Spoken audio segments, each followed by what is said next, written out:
Qué tal, estimadas audiencias? Bienvenidas a Cuatro Vientos. Muchísimas gracias. Estamos en nuestra portada, en nuestra portal 4B TV, este día lunes 4 de abril del año 2022, transmitiendo desde la ciudad de Ensenada, Baja California, México.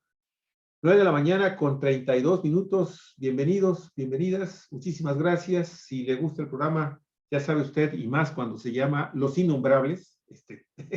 La semana pasada finalmente salió el nombre de esta colaboración que desde hace un buen rato ya están realizando nuestros dos queridísimos amigos de Cuatro Vientos, Daniel Solorio Ramírez, que el día de hoy no va a estar, pero sí, y queriéndole siempre nosotros agradecer su participación siempre activa y muy interesante. Armando Duarte Moller, sociólogo, doctor en estudios de desarrollo global, activista social baja californiano, consejero estatal de Morena en Baja California. Y bueno, pues el tema de hoy, estamos ya arrancando el día de hoy y probablemente la próxima semana se discuta ya en la Cámara de Diputados del Congreso de la Unión, allá en la Ciudad de México, este tema de la iniciativa de reforma para establecer la reforma eléctrica y también definir qué vamos a hacer con el litio y otros minerales raros, importantes, de un alto valor comercial, el futuro de la energía, así dicen que es el litio.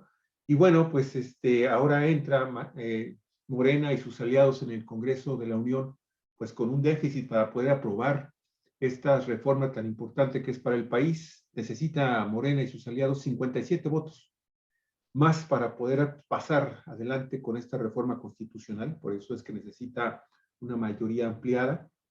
Y pues le están apostando en el PRI y en los partidos que forman pues el grupo de Morena fuerte, pues necesitan que el partido, y le están apostando que el partido Revolución Institucional pues le entre al toro, ¿verdad? Y vote también, que otorgue esos 57 votos a esta coalición política. Pero el problema es, amigos y amigas, que ya en este momento, hoy precisamente, el dirigente del PRI, tanto del partido como en la Cámara de Diputados, han dicho, bueno, nosotros necesitamos más tiempo, vamos a presentar nuestra propia iniciativa. Y si no se le hacen modificaciones a esta propuesta que hizo el presidente de la República sobre esta iniciativa de reforma, pues simple y sencillamente, si se va a votar la próxima semana, en el transcurso de estos próximos días, pues vamos a votar porque no se dé esa reforma. Ese es el panorama. Alicia Aragón, muy buen día. Bienvenida al programa también. Adelante, por favor, para que termines de presentar el tema. Buenos días, amigos, amigas de Cuatro Vientos.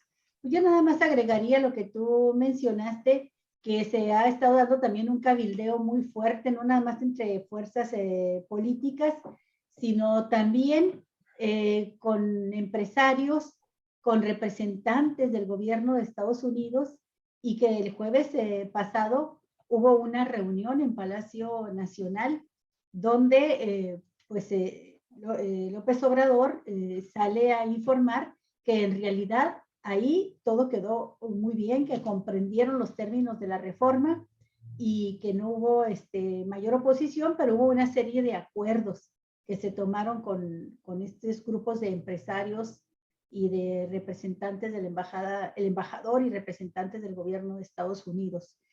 Creo que sí conviene también que Armando nos dé una opinión sobre esa reunión y que veamos, Armando, qué posibilidades reales tiene el presidente López Obrador y su bancada de sacar adelante esta reforma cuando se ha polarizado tanto la situación, porque también algo que sucedió la semana pasada es que el vicecoordinador del PRI, de la bancada del PRI, presentó una iniciativa de reforma eléctrica muy similar en todos sus términos a la que presentó el presidente López Obrador, pero más tardó en presentarla que el PRI en acordar bajar esa iniciativa y salir a dar una conferencia de prensa para decir que no, ellos no están aprobando la reforma y que no van a presentar tampoco ninguna otra propuesta como esa que presentó el priista, el vicecoordinador de la bancada, y que van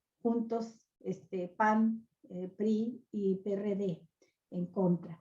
Bueno, pues, ¿cómo ves tú las cosas? Y todo esto, Armando, a una semana también de que se realice el próximo domingo la consulta ciudadana por la revocación de mandato. Bienvenido, Armando. Gracias, buenos días al auditorio. Pues sí, efectivamente no es un tema sencillo. De por sí, esta reforma es compleja por lo que significa en términos, vamos a llamarle así, de definición económica y política. Esta reforma eléctrica que pretende recuperar para el Estado la rectoría en cuestión de energía eléctrica, pero también en lo que se refiere a la explotación del litio, que tiene que ver también con la energía eléctrica, es una reforma que podemos nosotros decir con seguridad, sin temor a equivocarnos, que es o va en un sentido totalmente contrario a lo que ha sido el modelo neoliberal que se ha implantado o que se implantó durante tantos años en nuestro país y que hoy se pretende con este gobierno de revertir. Es en ese sentido, pues, una reforma de gran calado, porque va a redefinir aspectos económicos, pero también políticos, en lo que se refiere a la definición del régimen económico que se seguirá en nuestro país. Y me parece que por esta circunstancia es que de entrada esta reforma ha concitado la resistencia y la oposición de aquellos grupos que no obstante que esconden su verdadera postura detrás de supuestas posiciones ambientalistas o de beneficio para la comunidad, en realidad lo que están haciendo es defender ese proyecto de que sea el mercado el que se encargue de asignar los recursos en la economía mexicana, entre otros la energía eléctrica, considerándola pues en el mismo plano que cualquier otra mercancía. En cambio, la propuesta que hace el gobierno de la República plantea la necesidad de considerar el servicio de la energía eléctrica como un derecho humano, no como una mercancía, y que en consecuencia debe ser un recurso que debe de estar dirigido, manejado, controlado por el Estado. Entonces aquí hay un punto de definición muy importante que establece ya de por sí dificultades para una negociación que pueda llegar a un término medio. Es difícil, ¿no? Por otra parte, los escenarios para la reforma son también complejos. Evidentemente, Morena y aliados no cuentan, porque la Constitución así lo prevé, así lo establece, no cuentan con mayoría absoluta, más bien mayoría calificada en la Cámara de Diputados y en la Cámara de Senadores, que son necesarios para lograr una reforma constitucional. Este es un candado que se impuso en las anteriores reformas electorales que ha habido en el país, precisamente para asegurar que la oposición o las minorías tuviesen un margen de maniobra lo suficientemente amplio para evitar que una sola fuerza imponga su voluntad en cualquier tema que tenga que ver con cambios a la Constitución. Esto genera, pues, o plantea un escenario en el que la fuerza dominante o mayoritaria tendría necesariamente que llegar a hacer negociaciones con la minoría para que pudiesen prosperar las reformas constitucionales. Hasta ahorita y en otros temas ha sido posible lograr esa mayoría con estos acuerdos, con estas negociaciones, y hemos tenido reformas a la Constitución que han salido bien, que han prosperado. La cuestión de la Guardia Nacional, por mencionar una de ellas. La otra cuestión es que ciertamente los partidos políticos de oposición en este momento están unidos en torno a una consigna fundamental. Hay que descarrilar la cuarta transformación. Y si evitar que esta reforma se apruebe contribuye a ello, evitemos que esta reforma se consolide o prospere. En este sentido, las direcciones de los partidos, y han dado muestras de ello, tienen una posición irreductible, no habrá negociación. O en todo caso, tendrá el gobierno de la República que quitarle el filo. Cambios. Sí, quitarle el filo a la reforma para abrir espacios al sector privado. Con lo cual se desvirtuaría, se desnaturalizaría el sentido profundo de la reforma. Entonces, al parecer allí no hay posibilidades de arreglo alguno. Sin embargo, esto que tú acabas de mencionar, el hecho de que el subcoordinador del PRI haya presentado una propuesta de reforma muy similar, no la conozco, a la que presentó el presidente de la República, dice o habla de que dentro del PRI hay fuerzas que no ven con malos ojos esta reforma.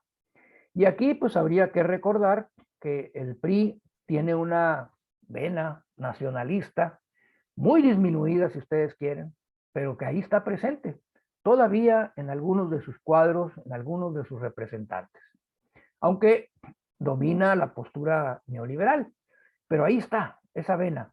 De esa vena vino Cuauhtémoc Cárdenas y la corriente democrática, el propio Andrés Manuel, que si bien es cierto, su militancia en el PRI era más bien circunstancial que otra cosa, por la cercanía con quien fue gobernador del estado allá en Tabasco y con quien él tenía una muy estrecha relación, pero fue muy circunstancial la militancia, pero de ahí viene también, de esa vena nacionalista, y que hunde sus raíces en la Revolución Mexicana, artículo 27, artículo 123, etcétera, y que se materializó de manera muy importante durante el cardenismo, ¿no?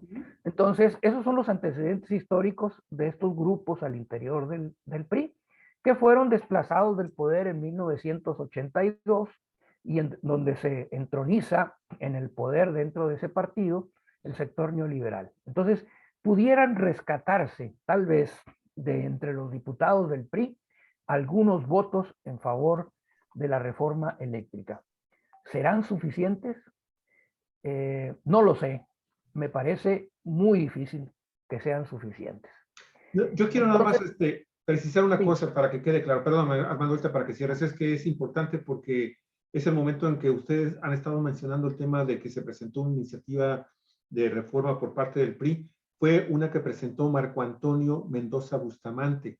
Esa la presentó el día 2, perdón, para precisarlo, el día 30 de marzo, y 12 horas después, la coordinación de la Alianza Va por México, PRI-PAN-PRD, por instrucciones del presidente nacional del tricolor, Alejandro Moreno, retiraron esa propuesta, la que estaba coincidiendo con lo que estaba presentando Andrés Manuel López Obrador. Es importante señalarlo, y hay la posibilidad de que se presentara otra, pero ya en el bloque del PRI, PAN y PRD. Sí. Perdón, sí, Armando, adelante. Nada más te agrego otro dato, Armando, porque yo coincido contigo en que se puede avisorar quizá una fisura importante en el voto priista, porque Marco Antonio Mendoza Bustamante no es cualquier diputado, es secretario adjunto de la Presidencia Nacional, es decir, secretario adjunto de Alejandro Moreno Cárdenas, y es vicecoordinador de la bancada del PRI en la Cámara de Diputados. Así es que no se trata de pronto de un diputado que se sintió muy nacionalista y dijo, no, pues yo sí le hago caso al presidente y voy con Cárdenas, voy a defender el legado de Lázaro Cárdenas y López Mateos y la historia nacionalista del PRI. No, a esos niveles de cúpula del partido se está hablando de una fisura. Y ante eso, nada más para abonar en tu línea de análisis, pues se está armando la respuesta que da López Obrador cuando le preguntan el viernes pasado qué piensa de este hecho de que haya presentado la iniciativa este diputado y luego haya salido el bloque PRI, PAN, PRD anunciar que van, que no apoyan esa iniciativa y a retirarla. cuando le preguntan a López Obrador qué piensa de eso, qué puede suceder, y él hace un llamado abierto a la rebelión, a los diputados del PRI, que se rebelen contra los dirigentes de su partido. Y bueno, este discurso que ha venido manejando del nacionalismo revolucionario, que entre paréntesis, estas posiciones nacionalistas, pues son en efecto la izquierda del PRI. Forman parte de una que abres mucho el abanico de la izquierda. Dentro de ese abanico de la izquierda está el cardenismo y el nacionalismo revolucionario. Así es, y es un sector que ahí está, ¿no? Que no es dominante, ni mucho menos dentro del PRI, pero que existe. Y tal vez este diputado que menciona sea uno de sus representantes y tiene puestos importantes. Pero también hemos conocido a través de los medios de comunicación que Alejandro Moreno, Alito, Malito le dicen algunos, sí. No las tiene todas consigo dentro del PRI. Hay corrientes que están propugnando por su remoción. No han logrado todavía articularse en una fuerza nacional, pero hay expresiones importantes en regiones del país a nivel de dirigentes y cuadros del PRI que mirarían con muy buenos ojos que este señor dejara la presidencia del partido. Puede ser una oportunidad para esos grupos que a lo mejor añoran esa opción de poder recuperar o de ganar espacio al interior de su propio partido. Y el PRI está en un dilema fuerte. Hay momentos en que los partidos tienen que pensar en su supervivencia. Y las circunstancias políticas en cada coyuntura van modificando los términos en los que esta decisión o esta situación de la supervivencia del partido se debe de considerar, sobre todo en partidos cuyas votaciones están a la baja, que es el caso evidentemente del PRI y del PAN, sobre todo del PRI, ¿no? De ser el partido dominante, casi único en el país. En unas cuantas décadas se ha convertido en la tercera fuerza y en ocasiones la cuarta fuerza política en algunas entidades de la República. A nivel nacional está claramente ubicado en la tercera fuerza y que ha perdido toda la fuerza o la infraestructura política que le permitía hacerle el juego como oposición, que eran las gubernaturas. Tiene hoy escasamente 2 gubernaturas.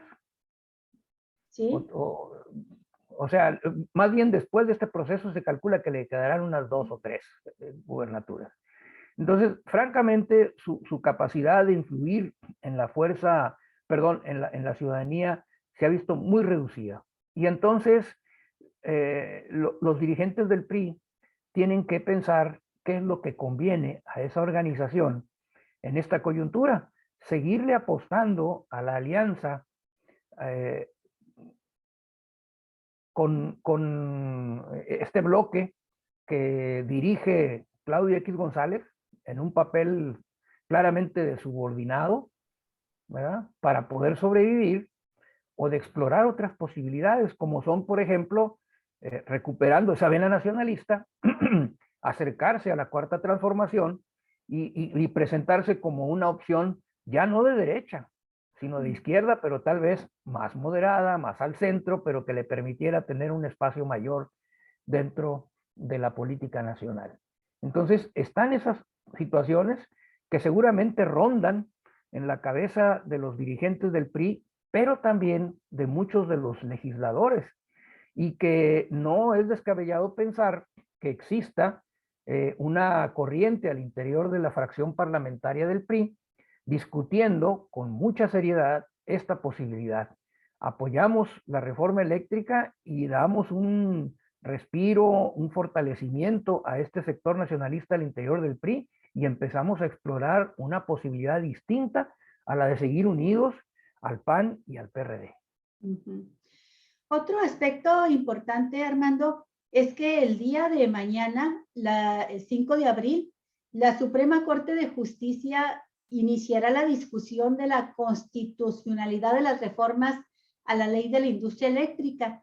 Tú recordarás que esta iniciativa de ley la promovió también el presidente de la República en 2021. Fue aprobada por la Cámara de Diputados y por la Cámara de Senadores, pero de inmediato provocó la reacción de senadores de la oposición, de empresarios, y bueno, de este bloque opositor, ahí está la fotografía, con Claudio X de González, promueven amparos contra todas las iniciativas que lanza el gobierno de López Obrador.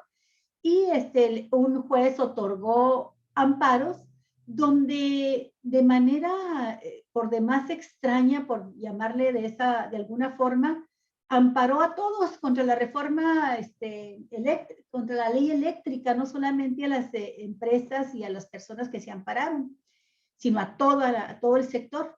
Y se detuvo entonces la aplicación de esta ley, fue lo que provocó que desde la Presidencia de la República se dijera, bueno, pues entonces no nos vamos a esperar a que la Suprema Corte decida, vamos a profundizar nuestra propuesta y planteamos una reforma de carácter constitucional, que es en lo que está metido ahorita el Poder Legislativo. Pero paralelamente la Suprema Corte pues ha estado analizando esta ley, y aquí viene la pregunta de ver qué es lo que esperas tú que suceda, porque lo que trascendió es que en la Suprema Corte será la ministra Loretta Ortiz quien presente la resolución a debatirse en el Pleno de la Corte. Y esta ministra trae una resolución, la propuesta de una resolución sobre que rechaza que sea inconstitucional la ley de la industria eléctrica. Dice que no vulnera la libre competencia, rechaza el riesgo de que la Comisión Federal se convierta en un monopolio. Dice ya que el mismo artículo 28 de la Constitución establece que no se constituirán monopolios las funciones que el Estado ejerce de manera exclusiva en áreas estratégicas. Y luego también habla de la planeación y el control del sistema eléctrico nacional, así como del servicio público de transmisión y distribución de energía eléctrica, como algo que son facultad del Estado a través de estas empresas. Entonces, si viene así la resolución, va a aprobar quizá, aunque sea por un voto, quizás se apruebe esta iniciativa en el Pleno de la Suprema Corte de Justicia.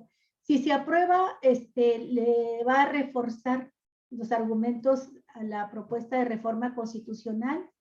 Si la rechazan, pues quizá va a demostrar con más razón la necesidad de la reforma constitucional para poder sacar adelante una propuesta que rescate a la Comisión Federal de Electricidad y a Pemex como pilares de la defensa de la soberanía energética del país, en un momento, Armando, en que en todo el mundo se está resintiendo ya los efectos de una política neoliberal que llevó a varios estados, a estados como el español, varios estados europeos, a los mismos Estados Unidos, pues a renunciar a la hegemonía, al control, a la rectoría del Estado a través de una empresa en el manejo de la energía, de los energéticos en general, y que está llevando a crisis tan graves como la que sucede en España, y hacia allá nos encaminamos.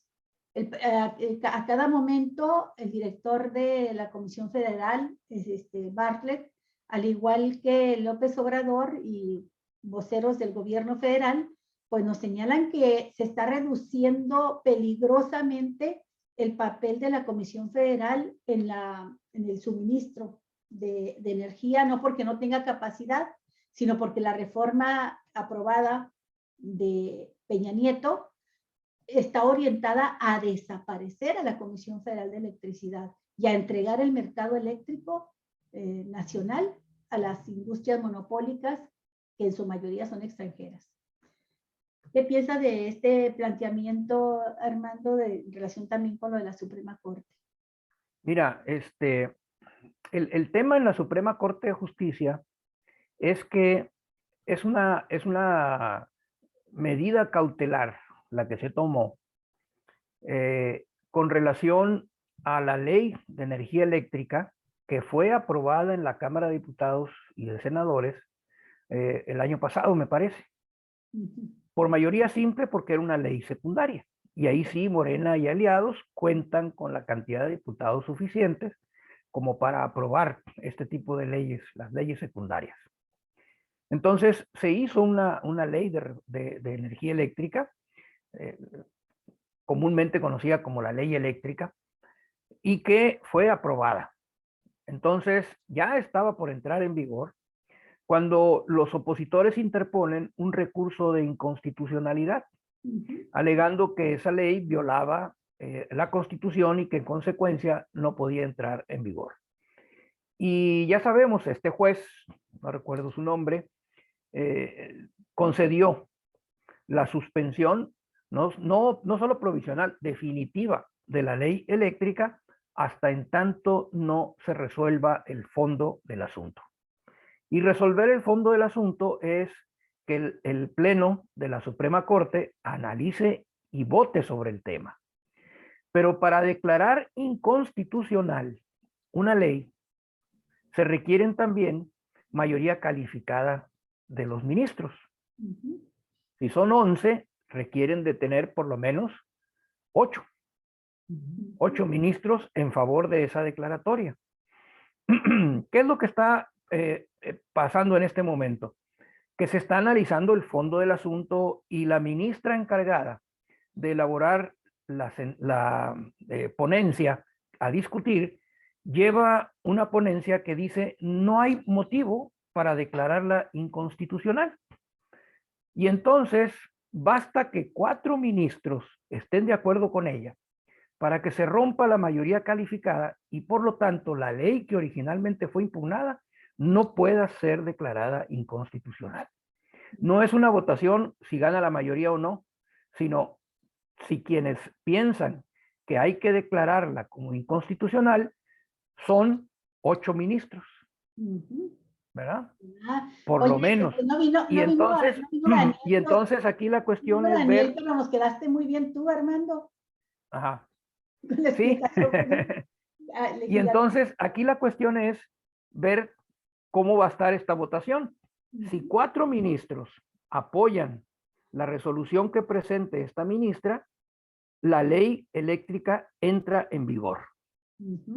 Y entonces la reforma constitucional, digamos que en buena parte quedaría ya solventada, porque entonces el mercado eléctrico regresaría al 54-46, que es como se lo encontró López Obrador a la llegada al gobierno, y también se haría una reformulación en las prioridades para el despacho eléctrico, incluyendo ahora sí a las hidroeléctricas como energías limpias, y se eliminarían los certificados de energías limpias que vienen siendo un subsidio, un vil subsidio a las grandes empresas extranjeras que están en el sector eléctrico. Se acabarían los contratos de autoabasto en la forma en que están ahorita, y habría pues ya con esta resolución, digamos que salvado una buena parte de la situación. La reforma a la Constitución seguirá siendo necesaria. ¿Por qué razón? Pues porque está también pendiente el tema del litio. Así es. El declararlo como un recurso estratégico en donde el Estado debe tener el control. Pero a lo mejor el que se apruebe la reforma eléctrica por el hecho de que la Suprema Corte no la declare inconstitucional y quede ya entonces en vigor, ¿sí?, permitirá ganar tiempo, que venga la siguiente elección y ver una nueva composición en el Congreso. Es probable que eso también esté en la mente de quienes están discutiendo, analizando la estrategia para todo esto. Y entonces que la reforma constitucional pueda esperar un tiempo en lo que se va tratando de construir, ya sea en esta legislatura, la mayoría calificada, o en el siguiente Congreso, el que resultaría después de la elección del 24. Sí. Entonces, ahí están los escenarios, ¿no? Este elemento de la discusión en el interior de la Suprema Corte de Justicia es un elemento que no se había considerado, hasta que por ahí alguien lo alertó, se dio cuenta, ¿verdad? Me parece que fue el senador Cepeda del PAN, y dijo, aguas, estamos acá en el debate, en el Parlamento abierto, pero allá está a punto de aprobarse la ley eléctrica, si es que no se logra la mayoría calificada, ¿no? Advirtió esta situación, y es real, es cierto, ¿no? Eso puede suceder. Entonces, hay que ver cuál es la resolución de la Suprema Corte y hay que ver cuál es también el resultado de la votación en el Congreso. Oye, ¿qué pasaría, Armando, si en el Congreso no se logra la mayoría calificada y por lo tanto no se aprueba, se rechaza la reforma constitucional, pero la Suprema Corte sí considera, o sea, rechaza la inconstitucionalidad de la ley que fue impugnada por algunos organismos, ¿no? Que inmediatamente entraría en vigor la ley eléctrica. Ajá. Inmediatamente. Y entonces el plan de fortalecer la Comisión Federal de Electricidad avanzaría, ¿no? Sobre ruedas. ¿Y se detendría la reforma constitucional? Se detendría por el hecho de que no se aprobó. Por si no se aprueba. Pero no podría, vamos a decir, antes de que se llegue la votación en pleno de la reforma constitucional y que, no sé, que en comisiones se rechace, o independientemente de cómo se presente, pero que en el pleno no podría abrir la posibilidad de que se apruebe considerando que ya hay más elementos de la ley de energía declarada constitucional. Pero eso depende de que los legisladores, ¿verdad? Hagan ese razonamiento. Y la verdad es que hay un bloque importante de legisladores que no están por razonar, sino por votar por consigna. Sí habría elementos, o sea, habría mayores argumentos para decir, miren señores, pues ya la Suprema Corte resolvió, no es inconstitucional, por lo tanto, no hay impedimento. Lo que no quiere la oposición es que esto pase a la Constitución. Porque una vez que pase a la Constitución, quitarlo va a estar muy complicado. Y entonces tendrán que conformarse con que su participación en el sector energético pues será como se está planteando, complementario al del Estado y no protagónico, como ellos quieren hacerlo. Como lo son ahorita. En cierta medida, tienen el 64% del mercado eléctrico en sus manos. Sí.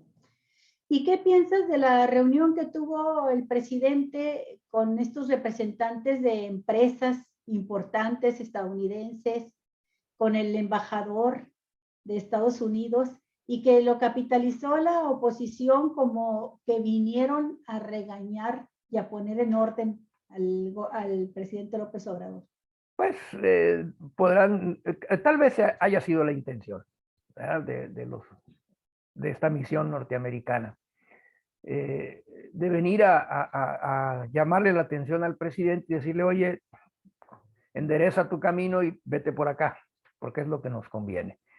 Pero obviamente el resultado no fue lo que dice la oposición, y el presidente se encargó de desmentirlo en la mañanera siguiente a la realización de esta reunión. La reunión fue el viernes, una reunión muy larga, fueron varias horas, y el lunes en la mañanera el presidente dice, tranquilos, no pasa nada, la iniciativa queda tal como está, no se modifica. Y de hecho, para precisarlo, en el tema, incluso Kerry, después de la reunión, de la noche, él salió a anunciar que en esta reunión con el presidente se había aceptado por parte de la Presidencia de la República la creación de un grupo de observación y seguimiento de cómo se iba a desarrollar con el tema de la reforma eléctrica, dando por un hecho de que, bueno, pues Estados Unidos se iba a incorporar, imagínate nada más, al proceso de reforma en nuestro país. Y durante un día el presidente se mantuvo en silencio, y creo que fue el sábado en la mañana, ya, o en la tarde, al mediodía, cuando rompió el silencio, dijo, bueno, nos estoy, efectivamente, se hizo una propuesta en la reunión, ¿sí? Se dijo que se podía crear un grupo, que ellos proponían crear un grupo, y yo me quedé callado.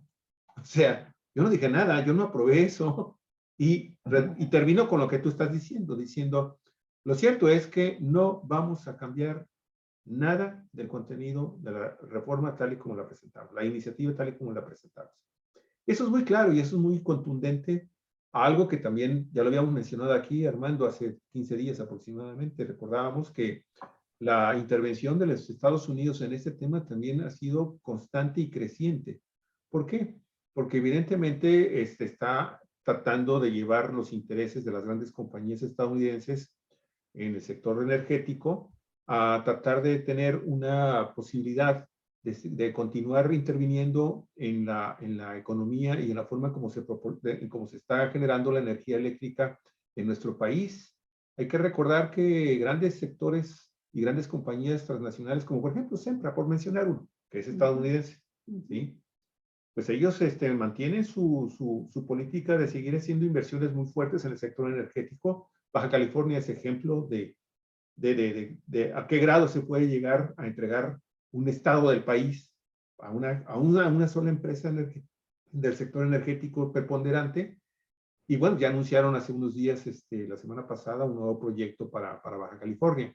Pero en fin, eso es preocupante porque Estados Unidos, de mantenerse más o menos al principio del tema de la iniciativa de reforma energética en nuestro país, en materia de electricidad y el litio, de mantener más o menos un estatus de silencio, ¿sí? De no intervenir ni no hacer declaraciones, a esto que, pues, evidentemente es una manipulación más que evidente de Kerry, que hay que recordar, no es cualquier funcionario, es el encargado del sector climático, del cambio climático de Estados Unidos en el mundo. Y bueno, pues ellos están buscando no perder de vista el hecho de que, bueno, parece ser que con los chinos no quieren nada los mexicanos en el sector energético, aun cuando el tema del litio, pues ahí está muy presente. Pero, y aquí en Sonora fundamentalmente, ¿no? Pero ellos están buscando también condiciones especiales para sus empresas transnacionales y multinacionales, como lo hizo Europa, ¿no? Con el caso de ese pronunciamiento también que veíamos que originalmente era en contra de la represión a los periodistas y a la libertad de expresión, con aquel pronunciamiento que hizo el Parlamento Europeo sobre el tema de México. Y finalmente nos dimos cuenta que con las letras chiquitas, pues lo que en realidad representaba ese pronunciamiento, pues era una condena por la política energética del presidente López Obrador y su gobierno, ¿sí? Que estaba cuestionando seriamente los intereses de las grandes compañías energéticas transnacionales en Europa. Y bueno, pues entre ellos fundamentalmente Iberdrola, que todo el mundo sabemos que es la empresa más beneficiada en el sector eléctrico, perdón, de los gobiernos de Felipe Calderón y Enrique Peña Nieto. Quería comentar nada más eso, Armando. Sí, y yo decía hace un rato, ¿no? Es probable que esto que menciona la oposición, pues haya sido la intención del grupo negociador, ¿no? La intención que motivó al grupo, al gobierno americano a enviar a este grupo, ¿no? Porque el tema energético ha sido siempre el punto nodal de las relaciones entre México y Estados Unidos. Hay que recordar, por ejemplo, en la historia, que el golpe de Estado de 1913, que fue resultado de aquel llamado Pacto de la Embajada, el interés de Estados Unidos era el detener la aplicación del artículo 27 constitucional para proteger los intereses de sus compañías petroleras. O sea, lo que pasó en Bolivia hace 2 años, pasó en México en 1913. El gobierno de Estados Unidos alentó un golpe de Estado para defender los intereses de sus compañías petroleras. En el caso de Bolivia fue por el interés del litio, pero bueno, es el sector energético. Luego, una vez que se consumó la revolución en 1921, Estados Unidos no reconoció al gobierno surgido y que encabezaba este general sonorense, Álvaro Obregón, que fue electo presidente de la República en 1921. El gobierno de Estados Unidos no lo reconoció. Y el punto de negociación era: respétame las inversiones petroleras en México. Fue tal la presión y el chantaje que el gobierno de México hizo algo parecido a esto. una comisión de evaluación y de seguimiento. ¿A qué lo llamaron los acuerdos de Bucareli, no? Los tratados de Bucareli.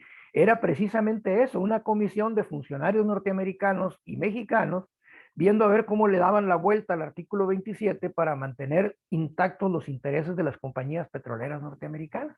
Sí.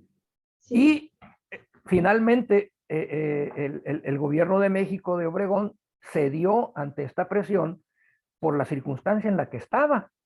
¿Cuál era esa circunstancia? México estaba saliendo de una revolución, había que reconstruir el país, la economía estaba devastada, y por la negativa de los Estados Unidos, el gobierno de México no podía conseguir un centavo de financiamiento en el exterior, ni un centavo para poder echar a andar el proyecto. Y entonces la revolución estaba ante la disyuntiva de o cedemos con los gringos y obtenemos recursos para reconstruir el país, o nos morimos ahogados, porque no hay capital para poder impulsar la economía de México, ¿no? Sí. Y entonces se dio Obregón. ¿Cuándo fue cuando se pudo aplicar realmente el artículo 27? Con Lázaro Cárdenas. Y no estuvo ajeno a presiones por parte de las empresas norteamericanas y del propio gobierno norteamericano, sectores del gobierno norteamericano. Pero hay que recordar que la situación de la expropiación petrolera se da en una coyuntura internacional que favoreció que se pudiera tomar esta medida. Estados Unidos estaba con un pie en la Segunda Guerra Mundial, ya estaba el nazismo avanzando en Europa, estaban ya, digamos que, escuchándose los primeros disparos de lo que sería la Segunda Guerra Mundial, cuando Alemania ocupa parte de los territorios de Polonia para recuperarlos según su perspectiva para el Tercer Reich, ¿no? Y entonces el peligro de la guerra era inminente y el presidente entonces de Estados Unidos, ¿verdad?, puso en la balanza y dijo, pues no nos conviene desgastarnos en una invasión a México para defender los intereses de las compañías petroleras mexicanas, que las indemnicen, que les paguen lo que tienen y nosotros nos concentramos en el conflicto europeo, ¿no? Y eso fue lo que permitió, la coyuntura que permitió que Lázaro Cárdenas saliera airoso con la expropiación petrolera. ¿Cómo estamos ahorita? ¿Cuál es la circunstancia? Bueno, no hay una segunda o tercera guerra mundial en este caso, en ciernes, aunque algunos dicen que lo de Ucrania puede ser lo que detone. Yo dudo que vaya a ser una tercera guerra mundial, pero es un conflicto que está poniendo al sector energético en el punto más importante de la agenda internacional, ¿no? Bueno, y si Estados Unidos ha tenido que tragarse sus palabras e ir a hablar con Maduro para que le pueda proporcionar petróleo a Estados Unidos para poder enfrentar la crisis energética que se está presentando, bueno, yo puedo pensar en un momento dado que también frente a un socio como es México, Estados Unidos diría, bueno, pues tendremos que soportar que nos nacionalicen el litio, ¿no? Es una coyuntura, sí, es una coyuntura internacional que puede resultar favorable, es una simple hipótesis de mi parte, para que avancemos en la defensa de ese recurso natural tan importante que es el litio. Si el gobierno de México, como lo hizo el de Lázaro Cárdenas, tiene la habilidad suficiente para poder llevar adelante su cometido. Y yo me atrevo a pensar, por lo que hemos visto de Andrés Manuel, pues de que hay el talento necesario para poder manejar inteligentemente esta relación con los Estados Unidos. Aquí yo también vuelvo a tomar aquello que mencionó Andrés Manuel en la reunión de la CELAC, de hablar de la integración americana, no latinoamericana, americana, incluyendo Estados Unidos y Canadá, ¿sí? Con todo el resto de América, ¿sí?, en el escenario mundial de potencias que desafían la hegemonía norteamericana, que es el caso de China en el aspecto económico y de Rusia en el aspecto militar. Y otras que están emergiendo, ¿no? La India, por ejemplo, muy importante. Entonces, este escenario y este planteamiento de Andrés Manuel es una medida diplomática, así como una carambola de no sé cuántas bandas, 4 o 5 bandas, ¿no? Porque le está diciendo a Estados Unidos, ¿para qué te pones agresivo? Vamos poniéndonos de acuerdo, a nosotros nos interesa que tú seas una economía próspera. Pero respeta nuestra soberanía. De lo contrario, va a haber conflicto. Y en medio de ese conflicto te vas a desgastar, mientras que los otros te van a seguir comiendo el terreno. Piénsalo, no te conviene, ¿no? Armando, ahí está. Y hay un antecedente de este pasado fin de semana que muy pocos medios de comunicación lo dieron a conocer. A raíz de que Andrés Manuel López Obrador dice, ¿saben qué? Con este grupo que está anunciando que no tiene nada que ver, no tiene nada, no existe, nosotros no lo autorizamos, no vienen ellos a querer implantar aquí su reforma, somos nosotros, es nuestro recurso. Lo dijo de una manera muy clara, a lo mejor no con las palabras que estoy utilizando en este momento, pero así de claro fue. Que por la tarde de esa declaración, que creo que fue el sábado, una funcionaria no muy menor, pero no la titular del sector agrícola de Estados Unidos, dio a conocer que Estados Unidos estaba analizando el tema de ni siquiera mencionó el tratado, mencionó de que ellos estaban viendo en un estudio que se estaba por publicar en el transcurso de esta misma semana, las conclusiones eran de que gran cantidad de productos agropecuarios de México, ¿sí? No estaban respetando el tema de los aranceles y también la forma en cómo se deben de producir en México, libres de sustancias agroquímicas que en los Estados Unidos supuestamente están prohibidos y que están analizando la posibilidad de que muchos de estos productos agropecuarios mexicanos pudieran entrar a una especie de dumping en donde no se les permitiría la entrada de estos productos al mercado de Estados Unidos. O sea, estas cosas, ¿sí? Tienen profundo significado en momentos tan delicados cuando México, a partir de hoy, entra ya de lleno ahí en el Congreso de la Unión, en la Cámara de Diputados, inicialmente, de la revisión de la reforma. Empiezan las primeras discusiones.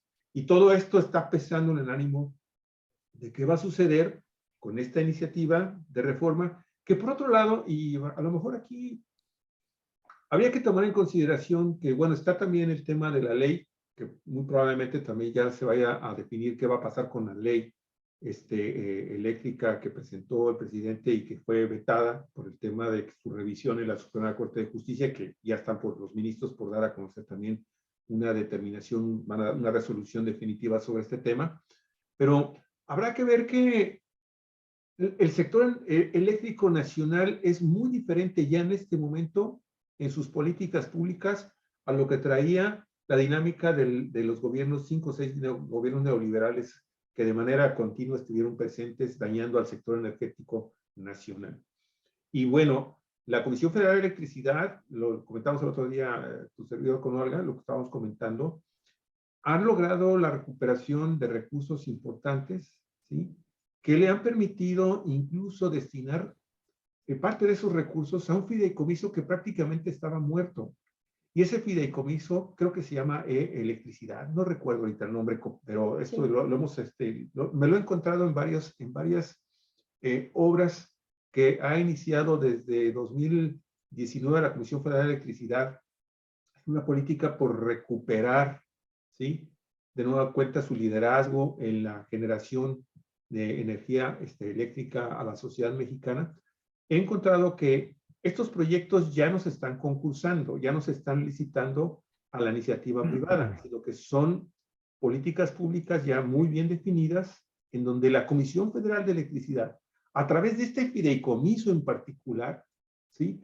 Ha logrado tener los recursos que le están permitiendo al Estado mexicano, al pueblo mexicano, a este país y a estas autoridades, a estas instituciones, comenzar a hacer inversiones directas de la Comisión Federal de Electricidad en la realización de grandes obras de generación de energía, distribución de energía, almacenamiento de energía a lo largo y ancho del país. Baja California es ejemplo de eso.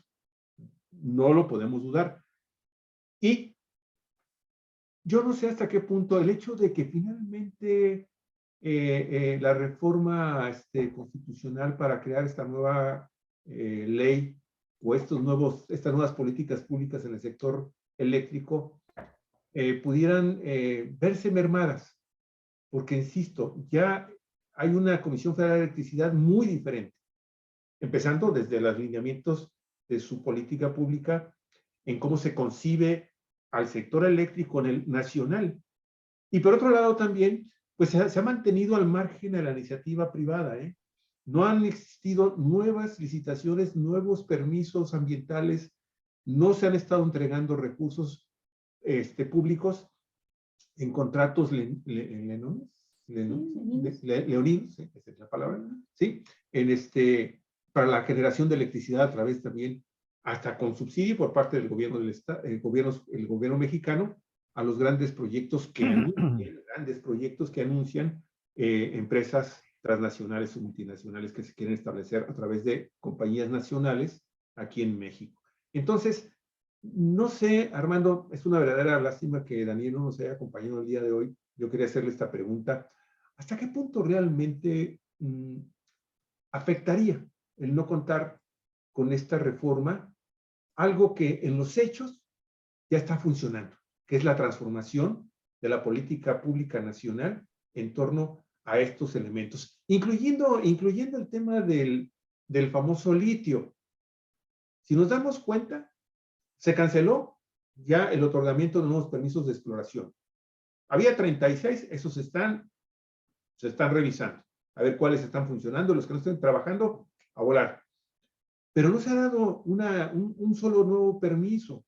Y aún el Estado mexicano, el gobierno mexicano puede crear esta empresa nacional que sea la encargada de dirigir los destinos del famoso, de la política pública en torno al litio y todos los demás metales raros y metales que son de alto valor para la generación también de energía eléctrica. Entonces, eso a mí, la verdad, está muy bien, qué bueno, es una dinámica y es una polémica muy interesante que era necesaria en el país. Muchos mexicanos están tomando conciencia del significado de la recuperación de la Comisión Federal de Electricidad de Petróleos Mexicanos. Antes se decía esas porquerías, barriles sin fondo que se hundan, es más, ni sirven. Ahí es puro corrupto. Bueno, tenían de alguna forma la razón, pero hay cambios que ya nos dicen que a lo mejor no es necesario, ¿no? Que esto quede plasmado. A lo mejor me estoy equivocando, Armando, a lo mejor estoy cometiendo una verdadera torpeza en decir esto, pero los hechos, para mí, vamos por un camino en donde ya se está marcando una enorme diferencia, aunque no la reconozcan los grupos conservadores y la ultraderecha y las grandes transnacionales. Por eso están tan preocupadas, porque no les están dando nuevos permisos. Sí, tienes razón, pero eso no significa que el objetivo de convertir esto en una reforma constitucional siga teniendo valor. Y esto es porque todo esto que tú mencionas es posible porque está al frente del gobierno una persona que piensa así. Pero ¿qué pasa si hay cambio de gobierno? Pues se va para atrás todo. Porque con si lo pones en la Constitución pueden modificar con el 50+1, Armando. Exactamente. Y eso pudiera alcanzarlo la oposición en un momento dado. Lo que alcance es si fue difícil para Morena, que tuvo una votación apabullante, alcanzar una mayoría calificada, que es prácticamente imposible alcanzarla porque también hay candados dentro del Congreso para evitar la sobrerepresentación, pues entonces es muy importante la reforma precisamente para que no te echen atrás cualquier ley, ¿no? Así es, así es. Es como ha dicho Andrés Manuel, ahorita, aunque perdiéramos, dice, le sería muy difícil revertir las políticas que ya están implementadas por este gobierno, porque son constitucionales. Por ejemplo, no podrían echar abajo la pensión a los adultos mayores, porque tienen que cambiar la Constitución. No podrán echar abajo el tema de la educación, porque fue una reforma constitucional. Sí. ¿No? no podrían echar para atrás el tema de la Guardia Nacional, porque es una reforma constitucional. Entonces, es este propósito de echar a andar o de sacar adelante la reforma constitucional en materia eléctrica, es para que no la puedan revertir si hay un cambio de gobierno, que eventualmente en un régimen democrático la posibilidad siempre está abierta, ¿no? Y recordemos que Andrés Manuel ha planteado, bueno, pues yo soy demócrata, ¿no? Sí, yo lo mencioné nada más por el simple hecho de plantear algunas alternativas de qué podría suceder, ¿sí? Sí, claro, Para mí, es un escenario. claro y lo preciso. Para mí la reforma, como ustedes están diciendo, para mí es fundamental. Claro, claro que sí. Y yo veo sin finalmente esto, o sea, pensando en las alternativas de que esto no funcione, que hay muchas posibilidades de que no funcione por esos famosos 57 votos, que están ahí todavía por ahí faltándole. Hay un déficit ahí en los votos que se necesita por Morena y sus aliados para sacar adelante la reforma. Pero entonces eso significaría que también los gobiernos emanados del partido Morena y la presidencia con su gobierno, aunque es menos difícil que ellos lo sigan haciendo, pues los gobiernos de Morena y sus aliados deben de ser muy buenos gobiernos para organizar finalmente una reestructuración, vamos a decirlo, quizás esperar estos 2 o 3 años para reorganizarse, ¿sí? Hacer muy buenos gobiernos y que a final de cuentas en la elección del 24, puedan repetir la presidencia de la República Morena, ¿sí? Y puedan obtener una cantidad mayor de diputados y de senadores, para que en un momento determinado también el pueblo de México esté respaldándolos, impulsándolos cada vez más en la generación de estas políticas públicas y en la aprobación de este tipo de grandes proyectos legislativos de reformas que son fundamentales para el avance democrático del país y recuperar soberanía nacional. Eso es indiscutible. Pero entonces sí, Morena y sus aliados, sus partidos aliados, requieren forzosamente demostrar que son realmente buenos gobiernos que impidan a la derecha y a la ultraderecha pues regresar al poder. Lo que no es fácil. Lo que no es fácil, claro. Porque ya hemos tenido la experiencia de gobiernos surgidos de Morena que luego pegan sus bandazos muy feos. Entonces, reman en contra. Sí. Y además, agregaría yo, sí, que Morena gane la presidencia de la República, pero además que la gane con un candidato que le dé continuidad al proyecto, porque sí, la puede ganar con un candidato que le dé para atrás.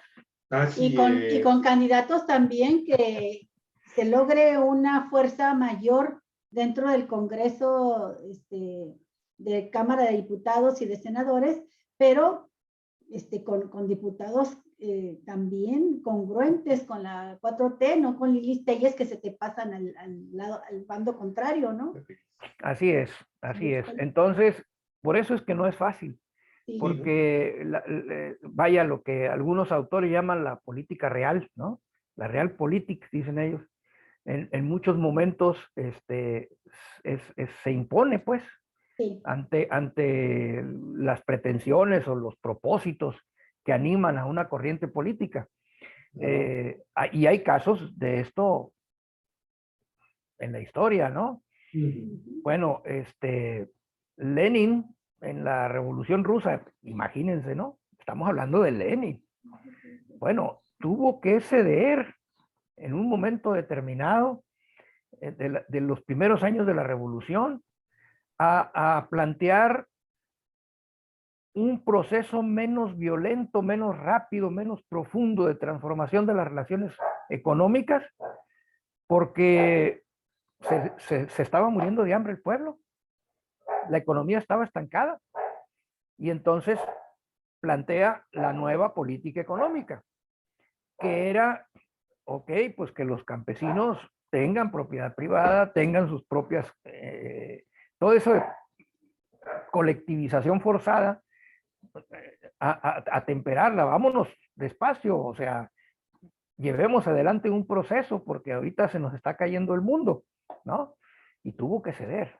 Bueno, es que así es, pues, la real política, ¿no? Tienes que partir Y Marx lo dijo muy claramente en aquella obra, El 18 Brumario de Luis Bonaparte, ¿no? Decía él, es que sí, los seres humanos hacemos la historia de acuerdo a a lo que queremos, pero no la hacemos con libertad absoluta. Tenemos que hacerlo a partir de las condiciones que hemos heredado del pasado.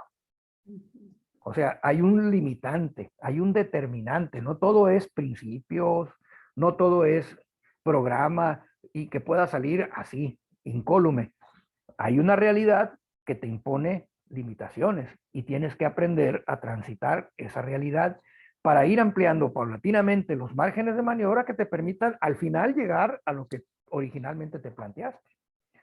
Pero hay personas, y sobre todo dentro de la izquierda, ¿verdad?, que pecan de lo que Lenin también llamó en aquel entonces el infantilismo de izquierda, ¿no? O sea, como niños berrinchudos diciendo, no, pues está entregando el país al capitalismo. ¿Cómo que se les va a reconocer la propiedad privada a los campesinos? ¿No? O como los que han criticado a Andrés Manuel porque dicen, pero ¿por qué no decreta de una vez ya que se haga esto y que se haga lo otro y que le haga como Lázaro Cárdenas, que expropie otra vez el petróleo? O sea, Lázaro Cárdenas lo pudo hacer porque había un contexto que se lo permitió.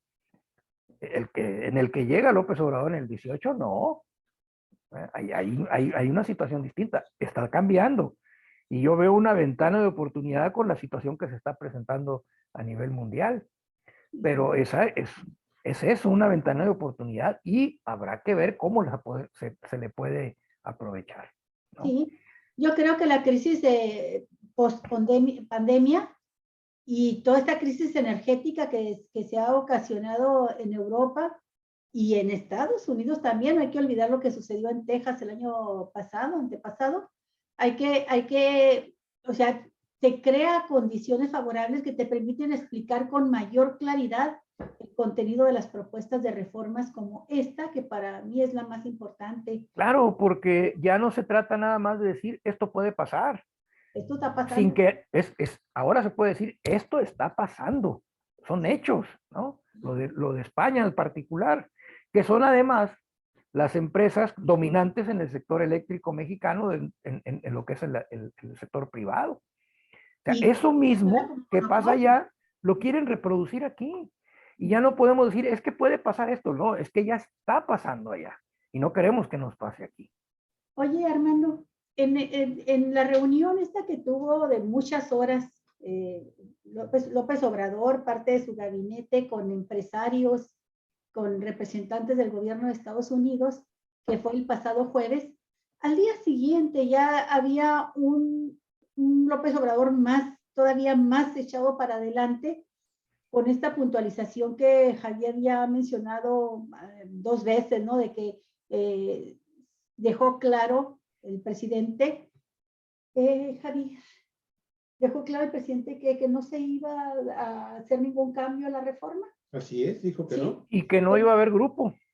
Y no hay grupo. Y no hay grupo. Sí, dijo las dos O cosas. sea, por lo menos México no va a estar ahí. Claro. El gobierno mexicano no va a estar. Lo pueden hacer ellos. Bueno, pero también me parece que logró al día siguiente, el viernes 1 de abril, dejar muy claro, lo que se argumentó la parte formal de la argumentación de la preocupación de Estados Unidos en defensa ecológica, ¿no? Del medio ambiente. Y que es la bandera principal que han estado enarbolando también la oposición aquí, con todo esto que se les ha ido desmontando en sus argumentos desde el Parlamento abierto, pero que lo puntualizó Andrés Manuel al día siguiente cuando dice, miren bien lo que estamos haciendo. Dice que formó parte de lo que se les comunicó a estos empresarios y funcionarios estadounidenses. 1, se aplica el programa de reforestación más importante del mundo. Sembrando Vida tiene una inversión de 1.500 millones de dólares y no hay ningún otro país en el planeta que esté haciendo algo similar, ni siquiera cercano a eso, ¿no? Pemex extrae petróleo de manera racional sin rebasar los 2 millones de barriles diarios, a pesar de que se han encontrado reservas adicionales que permitirían aumentar la producción y aprovechar el precio que tiene ahorita el petróleo en el mercado internacional. Y luego, tómala, como dice él, no se ha autorizado el fracking, ¿verdad?, en el país, de que es uno de los métodos más destructores, devastadores para extraer gas y otros energéticos, ¿no? Se están modernizando seis plantas de refinerías que no se habían hecho en décadas, que al contrario se habían dejado caer y en el porcentaje en que funcionaban eran altamente contaminantes. Se adquirió la refinería de Deer Park en Texas. Está por inaugurarse la refinería de Dos Bocas con tecnología de punta y sistemas anticontaminantes. Y se construirán 2 coquizadoras, una en Tula ya en proceso y otra en Salinas Cruz, para dejar de producir combustóleo. Entonces dice, todo esto va a significar una sustancial reducción en las emisiones de dióxido de carbono. Y por supuesto nos coloca a México entre los principales países que están avanzando hacia la transición, ¿sí?, hacia energías limpias. Dice, México cuenta solo con 3 plantas carboeléctricas, ¿sí?, que utilizan el carbón, 2 en el estado de Coahuila, 1 en Guerrero, que están trabajando no porque no puedan, sino porque no se quiere contaminar más, solo al 50% de su capacidad. Pero les da también, les restriega en la cara otro dato importantísimo, ¿no? Cuando les dice, en comparación con lo que produce China, México produce solo el 0.35% de la energía que consume, de la energía que genera y que se consume, solamente representa el carbón el 0.35% en relación con China, ¿sí?, y de lo que produce China. Dice, y en relación con lo que se produce de energía con carbón en Estados Unidos, en México es el 2.1%. Entonces, no es de los países que estén contaminando más. Esto me pareció muy, muy valioso en la argumentación que se dio, porque se queda totalmente desmontados los argumentos de que México produce energías sucias. Armando. Esa es una retórica que ha utilizado la oposición, pues, para justificar su posición. Pero la verdad es que no se sostiene, pues tú lo has mencionado con mucha claridad. De todos los gases, de toda la emisión de gases invernadero que se hace en el mundo, México aporta poquito más del 1%, mientras que China, Estados Unidos y la Unión Europea contribuyen con más del 60% de las emisiones de gases invernaderos, ¿no? Entonces, no hay punto de comparación. Si los ambientalistas están verdaderamente preocupados por el medio ambiente, pues tírenle trancazos a Estados Unidos, a China, a la Unión Europea, pero no, pues ellos son los que los financian, pues entonces ellos están aquí claramente con un propósito político, no les interesa el medio ambiente. A Derbez, a esta cantante, no me acuerdo cómo se llama ahorita, la Furcade. Sí. No les interesa el medio ambiente, pues andan proyectándose y andan, no sé qué les habrán ofrecido, qué les habrán pagado, bueno, la verdad. Pues sí, para estar en esa posición. Debían de estar criticando. Pues Derbez está ya en Estados Unidos, no sé si ya sea ciudadano norteamericano, ahí estuvo en la premiación de los Óscares, ¿no? Sí. Se coló ahí, apareció. Es que en la película que participa, pues ganó la película. Ganó el Óscar, sí, así es. Él no, la película. Hay que decirlo, ¿verdad? Pero bueno, ya está allá. ¿Por qué no le tira a los gringos? A ver, ¿por qué no les dice allá que consumen tanto carbón para generar electricidad? ¿Por qué no están en una actividad como la de acá, de activismo social en contra de la contaminación? Pues porque no les interesa verdaderamente el tema. O sea, México contribuye con poco más del 1% de la contaminación global. Entonces, estar quemando la pólvora, ahora sí que en infiernitos, pues como que no tiene mucho sentido, ¿no? Váyanse a los infiernotes, váyanse a Estados Unidos a hacer su activismo, váyanse a China, váyanse a la Unión Europea, ¿no? Oye, miren, Armando. Sí, Pero cuando plantea la reunión, los resultados de la reunión y que da a conocer los acuerdos que hubo, ahí sale a flote los intereses reales que los traían a negociar o a buscar esta entrevista con el presidente de México. Y nos gustaría conocer tu opinión cuando dice, cuando informa López Obrador, dice, no tenemos nada que ocultar y podemos decir cuáles fueron los acuerdos en esta reunión. En efecto, no hubo ningún acuerdo de una comisión especial, un marcaje sobre México, nada de eso, pero sí plantea, fíjate, uno, dice, se respetarán los permisos de importación que se entregaron a 5 petroleras para introducir combustible. Estos acuerdos se firmaron desde el sexenio anterior. Dice, pero bajo condiciones de precios justos y de legalidad, es decir, de no vender huachicol ni hacer contrabando. Y es que estas empresas habían estado sancionadas por el gobierno actual precisamente por la cuestión del huachicol y el contrabando. Y mencionaron y estuvieron ahí sus representantes de Exxon, Shell, Tesoro, Koch y otras. así Este es. punto, por ejemplo. Ajá. Y luego Sí, el pues, segundo dice, las mismas condiciones se aplicaron a todas las terminales de combustible que cuenten con los permisos para su operación. Dijo, inicialmente se retiran denuncias y se levantarán, fue el acuerdo al que llegaron, se retiran denuncias y se levantarán las clausuras existentes como gesto de buena voluntad. No obstante, si hay actos de reincidencia vinculados al huachicol, que fue la razón por las que fueron clausuradas estas terminales, y por el contrabando, por el mal uso de permisos, se aplicarán sanciones penales, incluida la revocación del permiso. Ese fue el segundo acuerdo al que llegaron. uh-huh. Y luego también dice que en caso de que se hayan construido terminales sin permisos, fíjate, porque hicieron lo que pretendió hacer aquí Jaime Bonilla, de crear toda una planta fotovoltaica sin tener permisos, construirla, pues hubo casos en que sí se construyeron varias terminales en el país sin contar con los permisos, ni siquiera gestionar los permisos de las autoridades. Dijo, en esos casos, dice, solo podrán ofrecerse como opción que Pemex, previo evalúo y en caso de necesidad, compre esas instalaciones si ya están terminadas, pero no tienen permiso porque no se les otorgó y aún así las construyeron.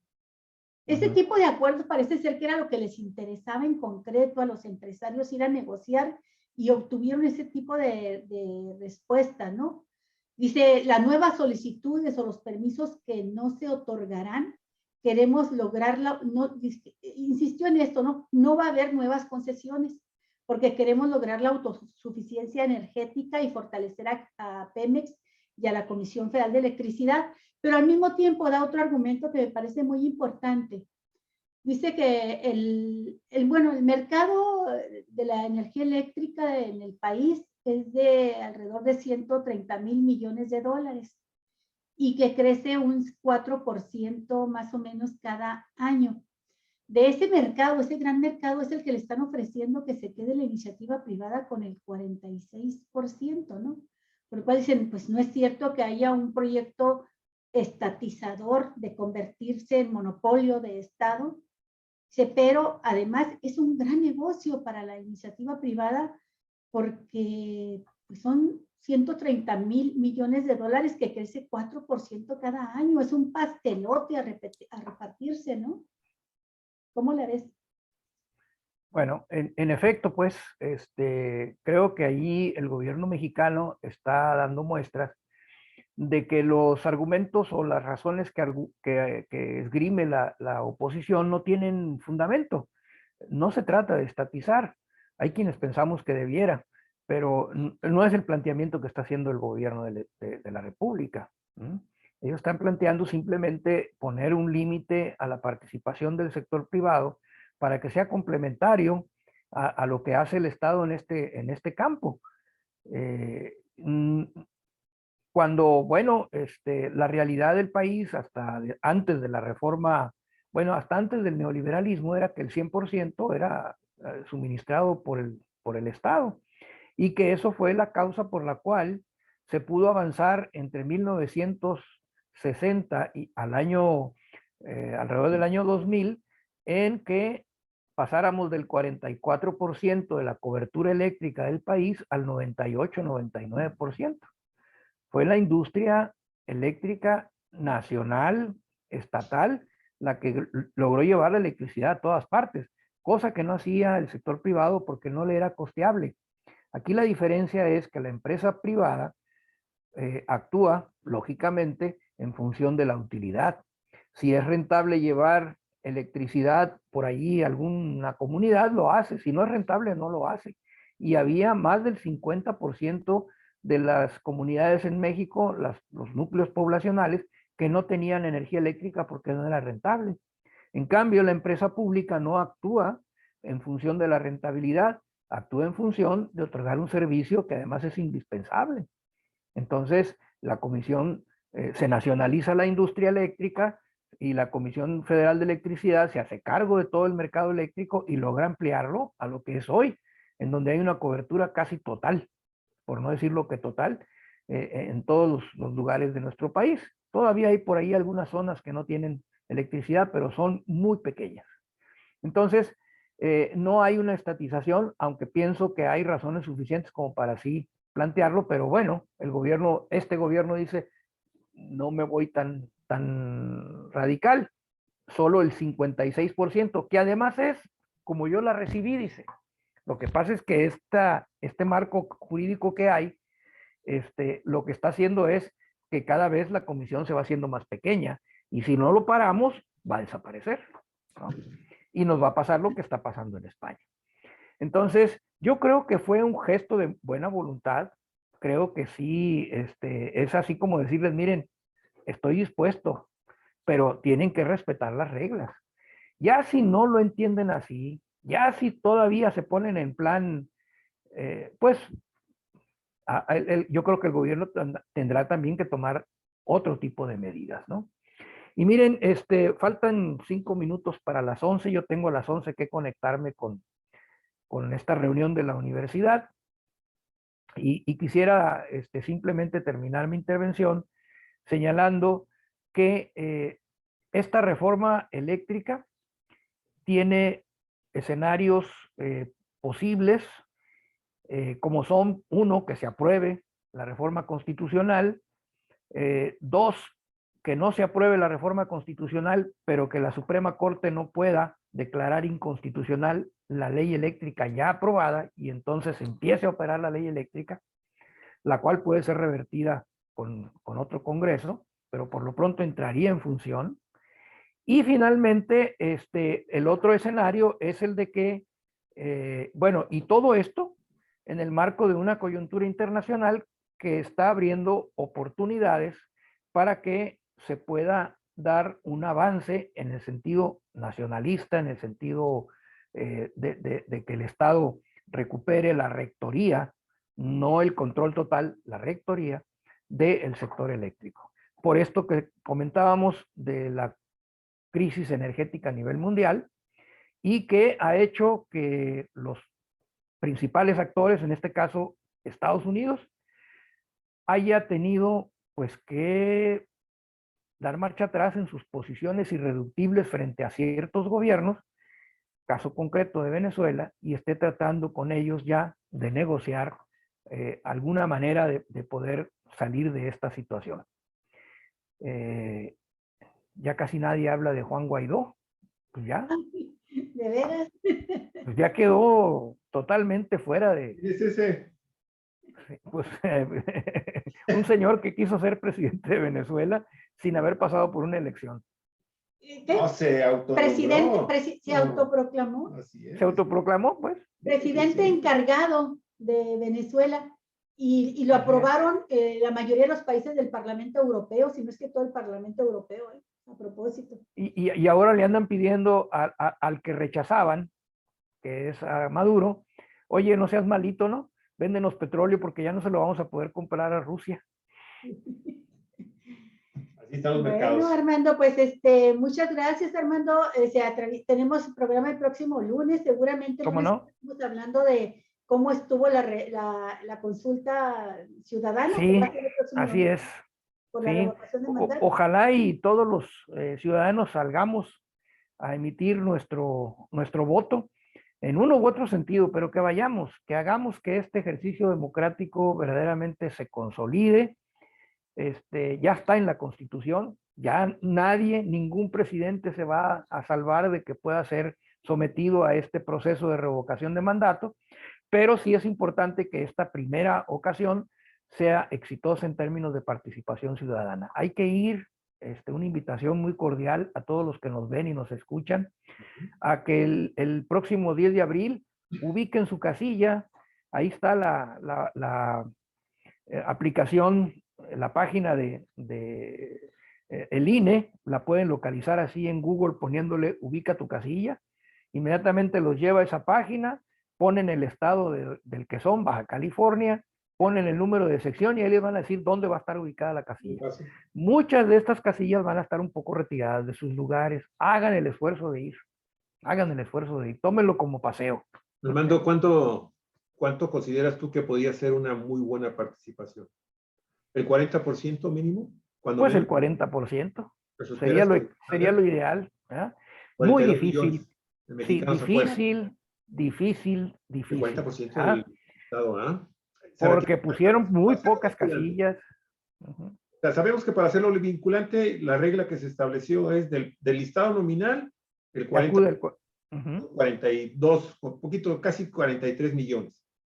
Pero bueno, eso sería para hacerlo vinculatorio, el resultado.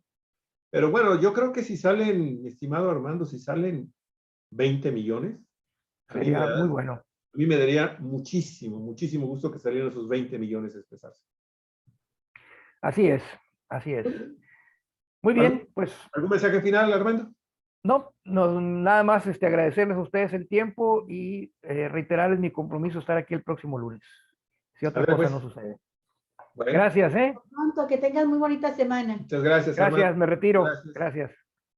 Y bueno, pues hemos recibido también por ahí una notificación de parte de las maestras de la universidad, Olga, que están solicitando el tema de las arbitrariedades, de los abusos que se han cometido en contra de ellas en la Universidad Autónoma de Baja California. ¿Sí?